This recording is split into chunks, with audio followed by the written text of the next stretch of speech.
বেনারসে তৈরি হচ্ছে ভারতের প্রথম রোপওয়ে।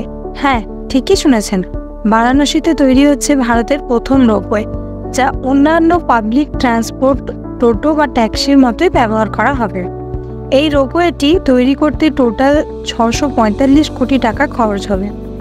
এই রোপওয়েটি 3.7 কিলোমিটার লম্বা হবে, যা গোডালিয়া চৌক থেকে শুরু করে ক্যান্ট স্টেশন অবধি হবে। এই রোপওয়েটির মূলত 5টি স্টেশন হবে: ক্যান্ট স্টেশন, কাশী বিদ্যাপীঠ, রাথযাত্রা, গির্জাঘর এবং গোডালিয়া চৌক।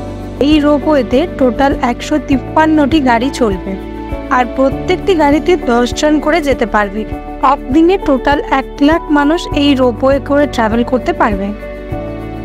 আর এই রোপওয়ে অন্যান্য ট্রান্সপোর্টের থেকে বেশি দ্রুত, কারণ এই রোপওয়ে করে আপনি ক্যান্ট স্টেশন থেকে গোডালিয়া চৌক মাত্র 16 মিনিটে পৌঁছে যেতে পারবেন।